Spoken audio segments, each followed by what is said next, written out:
दोस्तों आज के वीडियो में जानेंगे इनकम टैक्स एक्ट 1961 यानी आयकर अधिनियम 1961 के बारे में। दोस्तों इनकम टैक्स एक्ट के बारे में भारत का कोई भी ऐसा व्यक्ति नहीं होगा जो इनकम टैक्स के बारे में परिचित नहीं होगा। आयकर यानी इनकम पर लगने वाला टैक्स। अब इनकम टैक्स को नियंत्रित करने के लिए हमारे देश में एक कानून बना है जिसका नाम है इनकम टैक्स एक्ट 1961 यानी आयकर अधिनियम 1961। 1961 का जो कानून है ये ऐसा कानून है जो प्रतिवर्ष फाइनेंशियल ईयर में जब फाइनेंस बिल पेश होता है तो उसके स्लैब में यानी रेट ऑफ टैक्स जो है उसके बदलते रहते हैं। आज हम समझेंगे आयकर अधिनियम के किस बारे में बात करता है, आयकर अधिनियम किन किन बातों को गवर्न करता है, आयकर अधिनियम की कितनी धाराएं कितनी अनुसूचियां हैं, यह कब लागू हुआ था। तो दोस्तों इनकम टैक्स एक्ट 1961 भारत का एक महत्वपूर्ण फाइनेंशियल एक्ट है यानी यह हमारे देश का प्रमुख वित्तीय कानून है। आयकर अधिनियम में टैक्स दो प्रकार के होते हैं, प्रत्यक्ष कर यानी डायरेक्ट टैक्स, अप्रत्यक्ष कर यानी इनडायरेक्ट टैक्स।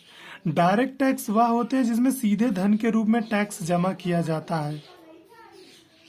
तो इनकम टैक्स के डायरेक्ट टैक्स के रूप में आता है क्योंकि तो इनकम टैक्स डायरेक्ट टैक्स के रूप में आता है, यह एक प्रत्यक्ष कर के रूप में आता है। तो आयकर एक प्रत्यक्ष कर और सरकार की राजस्व का एक बहुत बड़ा स्रोत होता है, यानी सरकार की जो कमाई होती है, जो रेवेन्यू जनरेट होता है, उसमें आयकर का एक बहुत बड़ा कंट्रीब्यूशन होता है। इनकम टैक्स एक्ट की बात करें तो इनकम टैक्स एक्ट की अगर हम बात करें तो इनकम टैक्स एक्ट में आयकर पर किस प्रकार टैक्स लगाया जाएगा यानी लेवी ऑफ टैक्सेस, किस प्रकार टैक्सेस को लगाया जाएगा, किस प्रकार से एडमिनिस्ट्रेशन होगा यानी किस प्रकार प्रशासन होगा, उसकी भी बात करता है। कलेक्ट यानी किस प्रकार करों का संग्रहण किया जाएगा, कलेक्ट। रिकवर यानी कि किस प्रकार करों की वसूली की जाएगी, वसूली का मतलब किस प्रकार टैक्स की वसूली की जाएगी, ये सभी बातों को कवर करता है आयकर अधिनियम 1961। और इसका आयकर अधिनियम 1961 को 1 अप्रैल 1962 को लागू किया गया था हमारे देश में।